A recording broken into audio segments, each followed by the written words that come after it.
la énième affaire Zemmour, c'était de convoquer Éric Zemmour devant les tribunaux pour avoir donné la vision qu'il a du régime de Vichy. Et donc, un certain nombre d'associations, à commencer par l'Union des étudiants juifs de France, qui d'ailleurs dont la représentativité est de nos compatriotes de confession juive et des étudiants et de la France est tout à fait douteuse, mais bon, peu importe. Énième association vivant des procès qu'elle intente, attaque Éric Zemmour en disant négationnisme. Comme vous le savez, depuis la loi Fabius-Guessot, le négationnisme, c'est-à-dire le fait de nier ou d'édulcorer la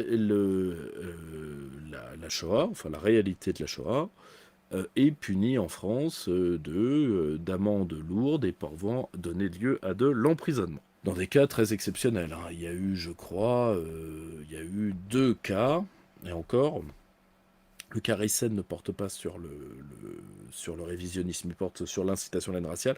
Il y a eu un cas, euh, peut-être peut-être 2 avec le carré noir. Donc, ce qu'il faut bien comprendre, c'est que dit Éric Zemmour? Éric Zemmour dit que Vichy, il reprend une thèse qui est celle de Robert Aron, a donné les juifs étrangers réfugiés en France pour protéger les juifs nationaux.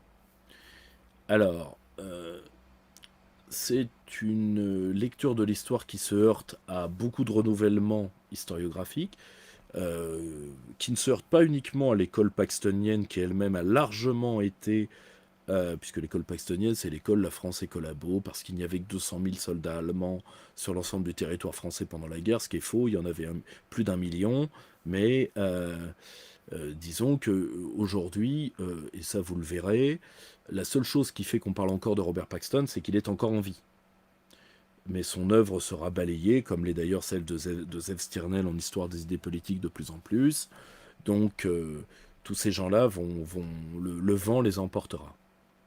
Mais il y a, que ce soit l'œuvre de Lili Moriagil, que ce soit l'œuvre de certains historiens, je pense à des gens qui, à défaut d'être totalement honnêtes, peuvent être méticuleux sur certains points. Je pense à Joly particulièrement, mais je pense également à, disons, tout le renouvellement de la question de la déportation et de la question de l'appareil de Vichy, qui a été l'œuvre comme Pierre Laborie ou d'autres, qui ont largement renouvelé. Alors, après, moi je salue ce jugement pour 3 raisons. Premièrement, au cas où Éric Zemmour caresserait une carrière politique, ce qui pourrait être intéressant, je ne cache pas. Surtout que sinon c'est Macron-Le Pen, hein, faut être très honnête. Et donc c'est Macron, puisque bon, elle ne sera jamais élue, et fort heureusement d'ailleurs. Euh, Ce qu'il faut bien avoir en tête, c'est qu'un tel jugement sur ce fait-là aurait pu vraiment le marquer dans une période de campagne et de pré-campagne. Ce ne sera pas le cas, et c'est très bien. Deuxièmement, ça veut dire quand même qu'on commence à retrouver un peu de débat historiographique en France et à pouvoir souffler un peu de l'extraordinaire chape de plomb qui à la fin aurait emporté des choses très drôles. Par exemple, comme peu de gens le savent, l'un des premiers à avoir critiqué la thèse de Paxton de la France collabo, c'est Serge Klarsfeld. Et oui, vous voyez, les choses sont beaucoup plus compliquées que ce qu'on imagine. Or, après, ça permet de retrouver un sens historique, c'est-à-dire qu'en fait, il y a Pétain et il y a Vichy, ce sont 2 choses différentes. Premièrement, Vichy n'est pas la même chose en 40, 41, 42, 43 et 44. Enfin, en 43 en tout cas, en 44 il n'y a plus grand-chose. Et Vichy, ce sont des clans, des hauts fonctionnaires de la Troisième République, très peu de maurassiens, très peu de nationalistes, beaucoup d'européistes et de créatures d'Aristide Briand. Disons que la réalité du régime de Vichy se fait court. Le problème, c'est que quand elle se fera totalement court, on se rendra compte qu'en fait, c'est une coagulation de la bourgeoisie pour sauver les meubles et pour pouvoir se faire un peu de blé sur le dos du peuple français occupé. Et donc, ça, quand même, ça c'est très proche sociologiquement d'En Marche, quoi. C'est ça le problème. Hein, si vous voulez, Le, ce sont beaucoup d'hierarques de Vichy, ce sont des Michel Barnier avec un peu plus de talent, quoi. Mais bon, ça ne vaut, en termes anthropologiques, ça ne vaut pas plus. En espérant d'ailleurs que ça finisse pareil. Le problème, c'est qu'on ne veut pas lire Vichy comme ça, alors que dès le début, vous avez de grandes lectures de Vichy, je pense à celle de Trotsky par exemple, quand il dit ce n'est pas un régime fasciste, c'est un régime sénile. Analysez bien cette phrase. Tout y est dit. Tout est dit. Preuve d'un très grand penseur politique, quoi qu'on puisse reprocher au personnage par ailleurs. Oui, un régime sénile qui n'est rien de plus qu'un pseudopode de l'occupant. Ensuite, le fait que cette autorité-là ait été maintenue a peut-être permis d'éviter des sorts comme les juifs hollandais. Peut-être. C'était la thèse de François-Georges Dreyfus, par exemple. En réalité, pour différentes raisons, j'en suis pas certain. C'est-à-dire qu'il y a eu à la fois une volonté populaire de protéger les juifs, qui est très claire, une volonté d'une partie de l'appareil administratif de ne pas céder trop rapidement aux Allemands, une autre volonté de l'appareil administratif, ça François Delplat en parle magnifiquement, qui a été d'essayer de négocier avec eux alors qu'Hitler les a toujours menés par le bout du nez. Mais surtout, il ne faut pas oublier que dans les plans allemands, la Shoah de l'Ouest et la Shoah d'Afrique du Nord, parce qu'il y avait aussi un plan d'extermination des Juifs d'Afrique du Nord, hein, contrairement à une légende. C'est parce que les Allemands n'ont pas eu le temps de le faire qu'ils n'y pensaient pas. Mais la Shoah doit commencer à l'Est, parce que à l'Est se concentre, et là je vous renvoie à la nouvelle histoire de la guerre à l'Est, et particulièrement à l'œuvre de Jean Lopez, à Barbarossa, qui est terrifiant. Enfin, on n'imagine pas ce qui a eu lieu là-bas. Qu'on a d'ailleurs largement enterré, à la fois pour réhabiliter l'Allemagne et pour faire la guerre froide. Mais aujourd'hui, la vérité... Il y avait un film terrible là-dessus. Là, le nazisme est réunifié dans ces deux principales dimensions qui sont un anti-judaïsme et un anti-slavisme. Donc la Shoah devait débuter à l'Est, aussi pour une raison qui est terrible mais qui est technique, c'est que plus de 70% de l'effort de guerre allemand et près de 80% de l'univers concentrationnaire sont à l'Est, tout simplement. Donc,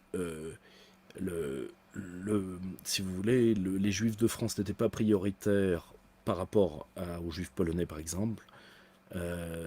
Pardonnez le choix des mots, mais ce sont des sujets compliqués. Et il ne faut pas oublier que pour Hitler, ce qu'il faut, c'est piller la France d'abord. Parce que la France est la vache à lait pour les Boches. Elle l'est toujours d'ailleurs. Mais le programme d'extermination doit débuter dans le Lebensraum, dans l'espace vital germanique. Ce qui vous explique ces choses monstrueuses par exemple, que des dignitaires allemands, je pense à Göring particulièrement, aient reçu des latifundia énormes dans des territoires d'Europe de l'Est, avec libre disposition et de la terre, et des gens qui y vivaient. Enfin, ils sont allés loin dans le délire, hein, parce que quand ils se mettent à délirer, eux, ça va tout chousse, tout chousse, tout chousse. Donc, si vous voulez, on va pouvoir se reposer des questions sur cette période, et ne plus porter la responsabilité, et au contraire, peut-être retourner à l'histoire de la résistance. Je pense d'ailleurs que là, il y a un livre qui vient de sortir qui s'appelle Français, on ne vous a pas menti, qui est pour liquider le mythe du résistentialisme, qui est un mythe qui a été utilisé par les Chiraciens et la gauche européiste pour criminaliser la France, pour pouvoir, eux, faire accepter leur trahison, qui est en fait un mythe qu'ils prennent à quoi? À l'extrême droite la plus visqueuse, vu que c'était, je crois que c'est Figueras qui avait créé le terme résistentialiste, si mes souvenirs sont bons, autrement dit, des gens qui n'ont jamais pesé plus de 1% en France, et tant mieux d'ailleurs. Donc, ils ne vont pas pouvoir faire dire aux lois contre le négationnisme ce qu'elles ne disent pas. Moi, à titre personnel, je l'ai toujours dit, je suis opposant à ces lois pour une raison, c'est que vous, en les appliquant, vous donnez un aura de martyr à des gens qui ne le méritent pas. Mais heureusement, les magistrats sont allés contre eux-mêmes et contre leurs intérêts de caste, et n'ont pas prostitué ces lois outre mesure en les appliquant à Éric Zemmour, qui en était parfaitement innocent pour un fait de simple logique. C'est de dire que Pétain aurait contribué à sauver des juifs, bah, c'est au moins reconnaître que il fallait sauver les juifs de quelqu'un, et donc que la Shoah a bien eu lieu. Voilà, donc si vous voulez, accuser Éric Zemmour en négationnisme était délirant. Je ne serais pas fier, si j'étais de certaines associations, de prostituer la mémoire de la déportation et la mémoire du génocide des Juifs de la sorte pour de bas intérêts politiques servant avant tout ceux qui restent du Parti socialiste, comme l'UEJF l'a toujours fait. Mais là, c'est un échec cuisant et nous ne pouvons souhaiter qu'il donne du courage à Éric Zemmour pour ce qui va suivre. Il en aura bien besoin.